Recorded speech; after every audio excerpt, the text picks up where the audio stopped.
ఇప్పుడు నేను చెప్పే మాటలు వింటే ప్రతిరోజు ఉదయం 4 గంటలకే నిద్రలేస్తారు. మార్పు అది వెలుపల కాదు, మన లోపలే ఉంటుంది. మనుషులు ఎక్కువగా ప్రశ్నిస్తూ ఉంటారు. ఎప్పుడు నా జీవితం మారుతుంది అని. కానీ ఈ ప్రశ్న కంటే ముందు వారు వేసుకోవాల్సిన ప్రశ్న ఇదే. మారేందుకు నేను సిద్ధంగా ఉన్నానా అని.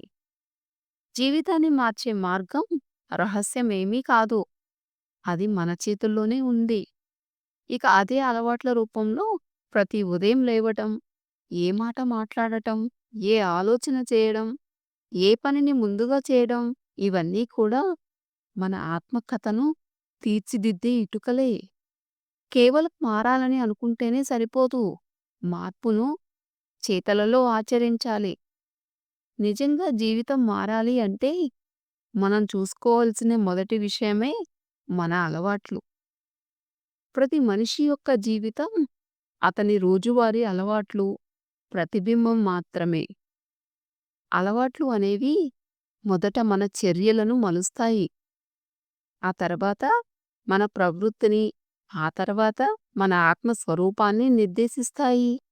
గుర్తుంచుకోండి, అలవాట్లు అనేవి మన జీవిత బొమ్మకు రంగులు నింపే తూర్పు కిరణాలు. మనం ఏం ఆలోచిస్తాం? అలా అయితే బాగుండు అనుకుంటాం. కానీ ఆ ఆలోచన కార్యరూపం దాల్చాలంటే దానికి ఆధారం కావాల్సింది ఒక్కటే. మన దినచర్యలు, మన చిన్న చిన్న అలవాట్లు ఆచరణాత్మకంగా ఉండాలి. మీరు ఆలోచనల్ని జాగ్రత్తగా గమనించండి. అవి మాటలుగా మారతాయి. ఆ మాటల్ని జాగ్రత్తగా గమనించండి. అవి చర్యలుగా కూడా మారతాయి. ఆ చర్యల్ని కూడా జాగ్రత్తగా నిలిపి చూడండి. అవి అలవాట్లుగా మారతాయి. ఆ అలవాట్లను జాగ్రత్తగా గమనిస్తే అవే నీ విధిని తీర్చిదిద్దుతాయి. మార్పు చిన్నదిగానే మొదలవుతుంది. కానీ దాని శబ్దం మాత్రం ఊహించలేనిదిగా ఉంటుంది. దాని ప్రభావం కూడా శాశ్వతమైపోతుంది. ప్రతిరోజూ ఉదయాన్నే మారిస్తే జీవితమంతా మారుతుంది. మన ఉదయం ఎలా ప్రారంభమవుతుంది అన్నదే మీ రోజంతా ఎలా ఉండబోతుందో నిర్ణయిస్తుంది. నిద్రలేచిన వెంటనే సామాజిక మాధ్యమాలలో అంటే సోషల్ మీడియాలో సమయాన్ని గడిపితే అది మీ శక్తిని తినేస్తుంది. కానీ నిద్రలేచి ఆరుబయటకు వెళ్ళి ఒక 10 నిమిషాలు ప్రశాంతతను ఆస్వాదించే అలవాటు అది మీలో ఆత్మవిశ్వాసాన్ని ఎంతగానో నింపుతుంది. ఉదయాన్నే చిన్న పని పూర్తి చేసే అలవాటు మీరు ఏ పనైనా పూర్తి చేయగలరన్న నమ్మకాన్ని ఎంతగానో పెంచుతుంది. ఉదయపు మొదటి గంట విజయానికి బీజం అవుతుంది. గుర్తుంచుకోండి, ఆహారం మాత్రమే కాదు, మనం తీసుకునే ఆలోచనలు కూడా అలవాట్లే. మనకు మానసిక ఆరోగ్యం కూడా ఎంతో అవసరం. అవునా? ప్రతిరోజు నీకు నువ్వు చెప్పుకునే మాటలే నీ మనస్సును, దృష్టిని, ధైర్యాన్ని నిర్దేశిస్తాయి. నేను సాధించలేను అన్న ఆలోచన ఒక జబ్బు లాంటిది. ఇవాళ ఏదైనా కొత్తగా ప్రయత్నిద్దాం అనే అలవాటైతే ఆలోచన విజయం వైపుకు నడిపే దీపం వంటిది. మెదడు ఏం వినాలో మనమే నిర్ణయించాలి. సమయాన్ని గౌరవించే అలవాటు జీవితాన్ని గౌరవించడమే. సమయం పట్ల నా అలవాటు మారితే మన విలువ కూడా మారుతుంది. ప్రతిరోజు మితిమీరిన చెడు అలవాట్లు, ఆలస్యం చేయడం, పనులు వాయిదా వేయటం, ఇవన్నీ కూడా మన జీవితాన్ని చిమ్మచీకటిలోకి తీసుకువెళ్తాయి.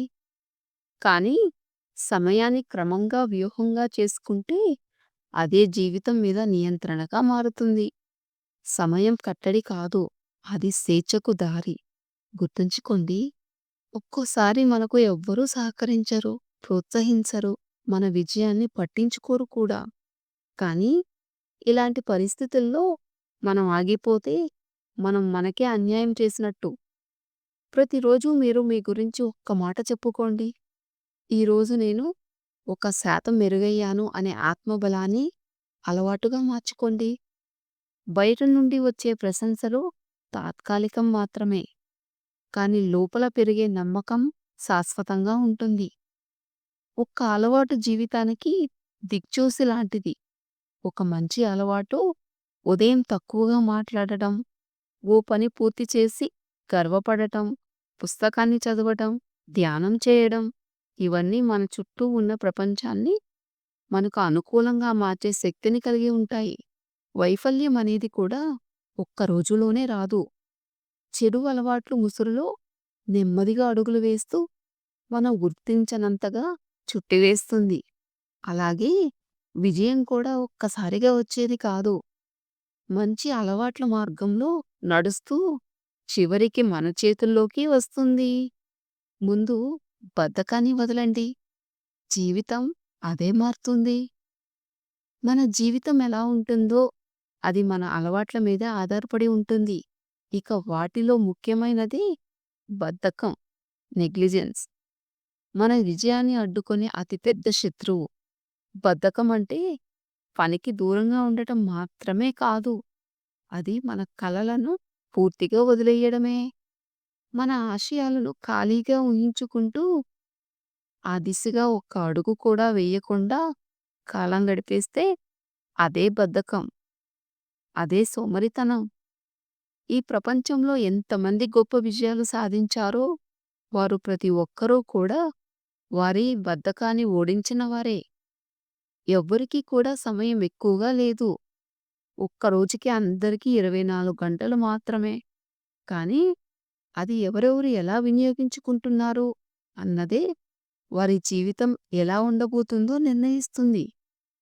సోమరితనం అంటే శరీరం అలసిపోవటం కాదు, మనస్సు ధైర్యం కోల్పోవడం.